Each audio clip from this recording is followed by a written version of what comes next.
कक्षा में प्रवेश करने के बाद मेरी नज़र अनायास ही उस लड़की पर ठहर गई जो बेंच के एक कोने में सिकड़ी हुई सी बैठी थी।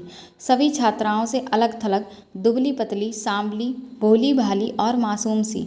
सामान्य सी बात थी, कोई न कोई छात्र अलग थलग सा होता ही है। मैंने अपना चैप्टर पढ़ाया और बाहर निकल आया। एक हफ्ता गुजर गया। मैंने बस इतना नोटिस किया कि वह लड़की शांत और चुपचाप बैठी रहती है। कभी कोई प्रश्न नहीं पूछती, कॉपियाँ भी चेक नहीं कराती और ना ही कभी पढ़ने में कोई रुचि दिखाती। मैंने भी कभी पूछा नहीं। एक दिन जब मैं कक्षा में पहुंचा तो वह कोने में बैठे सुबक रही थी। आंखों से आंसू झर रहे थे। दो चार छात्राएं उसे समझाने की कोशिश कर रही थीं और आंसू पोंछ रही थीं। क्या हुआ भाई, मैंने पूछा। सारी छात्राएं अपनी अपनी सीट पर जाकर बैठ गईं। किसी ने कुछ नहीं बताया। अरे क्या बात है, क्यों रो रही हो, मैंने उससे फिर पूछा। कुछ बताओ तो पता चले। कुछ नहीं बताया, बस आंसुओं की धार तेजी से बह निकली। पढ़ाई लिखाई में तो तुम्हारी कोई रुचि दिखाई नहीं देती है, मैंने कठोर लहजे में पूछा। फिर ये रोना धोना क्यों लगा रखा है? अगर रोने का मन बना लिया है तो कक्षा के बाहर खड़े होकर जी भर के रो। बाहर निकल जाओ, मैंने बाहर की ओर इशारा कर दिया। उसके बेंच से उठकर बाहर जाते समय मुझे पता चला कि उसका एक पैर खराब है। मैं सहम सा गया। रुको, ठहरो, सॉरी, मुझे पता नहीं था। तुम यहीं बैठो। वह गर्दन झुकाए सुबकती रही। तुम चाहो तो अपनी परेशानी मुझे बता सकती हो, नहीं तो कोई बात नहीं, रोना बंद कर बैठ जाओ। सर, अंग्रेजी वाले सर ने इसकी माँ के बारे में कुछ कह दिया है, तभी से रोए जा रही है, पास में बैठी छात्रा ने बताया। मैं सोचने पर विवश हो गया। ऐसा क्या कह दिया होगा? कोई भी शिक्षक भरी कक्षा में किसी भी छात्रा के परिवार के बारे में कुछ भी क्यों कहेगा? मैंने उन दोनों छात्राओं को अपने ऑफिस में आने के लिए कहा और निकल आया। लंच टाइम में दो छात्राओं के साथ वह मेरे ऑफिस में आ गई और चेहरे पर उदासी लिए खड़ी हो गई। दूसरी छात्रा ने बताया कि उसका नाम रोली है। पिछले साल ही कानपुर से अपनी माँ और छोटे भाई के साथ यहाँ आई है। पिताजी इनके साथ नहीं रहते, दूसरी शादी कर ली है। बस 2-4 महीने में एक बार थोड़ा बहुत खर्चा भेज दिया करते हैं। माँ कभी अचार पापड़ तो कभी सिलाई का काम करके इन्हें पाल पोस रही है। पास पड़ोसी इन्हें अच्छी नज़र से नहीं देखते। बस इतनी मेहरबानी है कि कोई खुलकर कुछ नहीं कहता, परंतु शक की नज़र ज़रूर रखता है। इसलिए इसका पढ़ाई में मन नहीं लगता। अंग्रेजी वाले सर ने कहा था कि तुम अंग्रेजी में काफ़ी कमज़ोर हो, उनसे ट्यूशन ले लेनी चाहिए। तुम्हारी माँ के पास पैसे की तो कोई कमी नहीं होगी, उनके जलवे हैं मोहल्ले भर में। मैं सोच में पड़ गया, किसी सम्राट शिक्षक की मानसिकता ऐसी कैसे हो सकती है? भरी कक्षा में किसी भी शिक्षक के ऐसे सड़क छाप उद्गार निराशाजनक और अक्षम्य हैं। मैं कुछ भी करने और कहने की स्थिति में नहीं था। एक तो ये कि मैं नया चेहरा और विद्यालय के अंदरूनी राजनीति से अनभिज्ञ। दूसरे, ना तो मैं रोली और उसकी माँ के बारे में कुछ भी जानता था और ना ही उन शिक्षक महोदय की मानसिकता से परिचित था। हाँ, अब मेरे मन में रोली के लिए दया की भावनाओं ने जड़ पकड़ ली। समझा बुझाकर मैंने उसे वापस कक्षा में भेज दिया। क्या हाल है रोली बेटे? अगले दिन कक्षा में प्रवेश करते ही मैंने पूछा। जवाब में उसने हाथ जोड़कर अभिवादन किया और चेहरे पर हल्की सी मुस्कुराहट के साथ खड़ी हो गई। आज पहली बार मैं उसे सामान्य देख रहा था। मैं पढ़ना चाहती हूँ सर, मुझे रोली की झेपती हुई आवाज़ सुनाई दी। हाँ बिल्कुल, मैं खुश हो गया था कि आज पहली बार उसे बोलते हुए सुना। तुम्हारा अधिकार है, तुम्हें पढ़ना ही चाहिए, मन लगाकर पढ़ो, हम पूरा सहयोग करेंगे। लो, अब ये भी पढ़ेगी? एक छात्रा ने व्यंग्यात्मक लहजे में कटाक्ष किया। हाँ, और प्रिंसिपल बनकर हमें पढ़ाएंगी, दूसरी छात्रा ने मजाक बनाया। कुछ छात्राएं ठहाका मारकर हंस पड़ीं तो रोली सहम सी गई। शट अप, मैंने सबको डांट कर चुप कराते हुए कहा। देखो, किसी का मजाक उड़ाने की ज़रूरत नहीं है, उसे तुम्हारे सहयोग की ज़रूरत है। अगर नहीं कर सकते तो कम से कम हतोत्साहित भी मत करिए। आप लोग भी पढ़िए और इसे भी उत्साहित करिए, फिर देखना कितना सुंदर परिणाम देखने को मिलेगा। चाल और बेग की परिभाषा और अंतर समझाते हुए मैंने अपना चैप्टर निपटाया और फिर हिदायत देकर कि कल ये टॉपिक तुम्हें ब्लैक बोर्ड पर समझाना है, अच्छे से तैयार करके आना, मैंने रोली से कहा और बाहर निकल आया। अगले दिन का परिणाम आशातीत रहा। झिझकते सहमते रोली ने अपना चैप्टर पूरा कर ही दिया। सिलसिला चल पड़ा। 1 महीने में रोली ने काफ़ी सुधार कर लिया। अब वह कक्षा की अन्य छात्राओं से बातचीत भी करने लगी। थोड़ा सा उत्साहवर्धन करने से उसका आत्मबल मजबूत हो रहा था। जो लड़कियां अब तक उसका मजाक बनाती थीं, सहेली बन गई थीं। एक दिन बाजार से लौटते समय रोली से मुलाकात हो गई। वह अपनी माँ के साथ थी। लंबे कद वाली साधारण सी महिला, सलीके से पहनी हुई साड़ी और माथे पर छोटी सी लाल बिंदी। बस परिचय होने पर विनम्रतापूर्वक हाथ जोड़कर उसने अभिवादन किया और रोली के सहयोग के लिए कृतज्ञता व्यक्त की।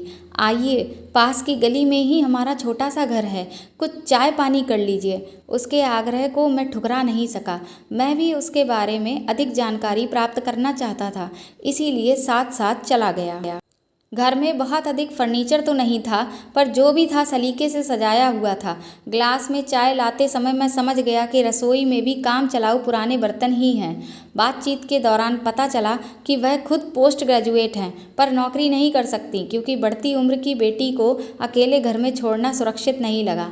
बेटा अभी 10 साल का ही है, तो घर पर रहकर ही अचार पापड़ और सिलाई का काम ही उचित लगा। इसी काम के सिलसिले में एक दो आदमी आते जाते रहते हैं, जो वहाँ के पड़ोसियों को नागवार गुजरता है। आचार विचार और व्यवहारिकता से मुझे वह एक सभ्य महिला लगी, जो संक्रमित मानसिकता के लोगों को नज़रअंदाज कर अपनी संतान को ऊपर उठाने की कोशिश कर रही थी। विकट परिस्थितियों में शिक्षा ही एकमात्र हथियार है जो हमेशा मन की दुर्बलता को दूर रखता है। यह बात वह अच्छी तरह जानती थी। खैर, चाय पीकर मैं जल्दी ही निकल आया। नमस्ते शर्मा जी, तो आखिर आप भी चाय पीने का शौक रखते हैं? अगले दिन स्कूल गेट के अंदर ही अंग्रेजी वाले शिक्षक दो अन्य शिक्षकों के साथ खड़े हंस रहे थे।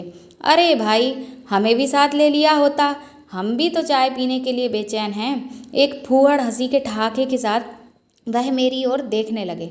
धूर्तता जब चेहरे पर छप जाती है तो चेहरा कितना बदसूरत नजर आता है, मैं पहली बार अच्छी तरह देख रहा था। जिस चाय की आपको तलब है वो घरों में नहीं बनती श्रीमान। गौर से एक नज़र उन महाशय पर डाली। बाजारों में मिलती है, जहां आप जैसे प्रतापी लोग अक्सर जाते रहते हैं। मैंने उनका कंधा थपथपाया और बिना समय बर्बाद किए वहां से हट गया। मैं सोच रहा था कि लोग 4 किताबें पढ़कर शिक्षक तो बन जाते हैं, पर शिक्षा को अपने आचरण में नहीं उतार पाते। आचरणहीन व्यक्ति कैसा शिक्षक, और फिर कैसा उसका शिक्षण कार्य। लंच टाइम में रोली मेरे ऑफिस में आई और अचार का एक पैकेट टेबल पर रखते हुए बोली कि माँ ने भेजा है। ना ना ना बेटा ना, मैंने पैकेट लौटाते हुए कहा। मुझे ज़रूरत नहीं है, घर में पहले से ही कई तरह के अचार डाल रखे हैं। हाँ, माँ को मेरी ओर से धन्यवाद कहना। अरे रख भी लीजिए सर, कितनी चाहत से भेजा होगा इसकी माँ ने। वह महाशय मेरे ही ऑफिस में घुसकर खीसें नपोरते हुए कुर्सी पर बैठ गए। मुझे यकीन था कि आपको तीखा भी बहुत पसंद होगा, और ये मैं अपने अनुभव से बता सकता हूँ कि कल पापड़ भी हाजिर होंगे आपकी सेवा में। हम तो मौका ही तलाशते रह गए। आपका अनुभव आपकी उम्र से बड़ा नहीं हो सकता महाशय, और आपकी उम्र मुझसे लगभग 10 साल कम है।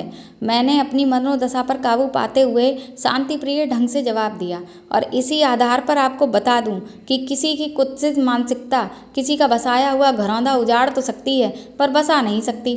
अरे हाँ, सुना है कि आपकी बेटी भी यहीं पढ़ती है ना? मैंने आंखों में आंखें डालकर पूछा। तो उसे भी आपकी रसिक मिजाजी के बारे में पता ही होगा, या फिर मैं बताऊं? वह अपनी खिसियाहट को छिपाकर खड़े हो गए और सूखी हंसी हंसते हुए चले गए। जब बुद्धि संक्रमित हो जाए तो अपमान महसूस नहीं होता। साक्षात प्रमाण मेरे सामने से अभी अभी उठकर गया था। 20 मिनट बाद ही प्रधानाचार्य जी के ऑफिस से बुलावा आ गया। आपने बुलाया सर? मैं ऑफिस प्रधानाचार्य के सामने पेश हुआ। आप ये क्या कर रहे हैं शर्मा जी? मेरी ओर बिना देखे ही बोले। बताएं सर। आप व्यवस्था खराब करने की कोशिश कर रहे हैं। फाइल बंद करते हुए उन्होंने मेरी ओर देखा। विद्यालय में आपका काम पढ़ाने का है, रिश्तेदारी लगाने का नहीं। आप किसी भी छात्र या छात्रा से कोई भी चीज़ की डिमांड नहीं कर सकते। इससे विद्यालय का अनुशासन भंग होता है। किसी कमज़ोर छात्रा को पढ़ने के लिए उत्साहित करना और सहयोग करना व्यवस्था खराब करना होता है? सहज भाव से मैंने पूछा। शर्मा जी, आप समझ नहीं पा रहे हैं। कल आप किसी छात्रा के घर गए थे। उस छात्रा से आपने अचार लाने के लिए कहा था। क्या आप नहीं जानते कि इस तरह विद्यालय की कितनी बदनामी हो सकती है? बताने की ज़रूरत नहीं है कि आग किसने लगाई थी। मैं चुपचाप सुन रहा था और सोच रहा था कि क्या जवाब दूं। कुछ बोलेंगे आप या मैं सच मान लूं? वह पूरे रुआब के साथ बोले। सर, मुझे अपनी कोई सफाई तो नहीं देनी, पर मेरी आवाज़ में दृढ़ता आ गई। पर मैं विद्यालय की बदनामी और अनुशासन पर जरूर पूछना चाहता हूँ। बेझिझक पूछिए। सर, किसी शिक्षक के किसी छात्रा के घर जाने से विद्यालय की बदनामी हो जाती है, तो किसी छात्रा की माँ के बारे में कुत्सित विचार रखने वाला शिक्षक कौन सा नेक नामी का काम कर रहा होता है? छात्राओं के शरीर को अनैतिक तरीके से छूने की कुचेष्टा करने वाला शिक्षक कौन सा प्रशंसनीय कार्य कर रहा है? छात्राओं ने आपसे भी शिकायत की है, पर आपने कभी ठोस कदम नहीं उठाया। ये आपका अनुशासन है? मैं थोड़ा सा उग्र हो गया और कहता चला गया। पिछले साल इन्हीं महाशय को इनकी घटिया हरकत की वजह से किसी महिला शिक्षक ने इन्हें बरामदे में दौड़ा लिया था। वो महिला तो स्कूल छोड़कर चली गई, पर ये अभी तक यहीं है। क्या ये अनुशासन का उदाहरण है? ये तुम्हें किसने बताया? वह मुझे घूरते हुए बोले। इस स्कूल में सैकड़ों छात्र छात्राएं हैं और चश्मदीद शिक्षक भी। शर्मा जी, दूसरों पर उंगली उठाने के बजाय आप अपने चरित्र पर ध्यान दीजिए कि आप क्या कर रहे हैं। प्रधानाचार्य जी आवेश में आ गए। इस तरह विद्यालय की प्रतिष्ठा को छत विछत ना करें, अन्यथा आपको पदमुक्त कर दिया जा सकता है। चरित्र? मेरा चरित्र? मैं भी आवेश में आ गया। सर, वेरी सॉरी, मुझे भी किसी से चरित्र प्रमाण पत्र लेने की आवश्यकता नहीं है। मैं अभी स्वयं पदमुक्त हो रहा हूँ। धन्यवाद। मैं पलट कर जाने लगा। और हाँ सर, मैंने फिर पीछे मुड़कर उनकी ओर देखा। इस दुनिया में आप अकेले ही चरित्रवान नहीं हो, और भी बहुत सारे हैं, पर आप उन्हें पहचानने का विवेक नहीं रखते।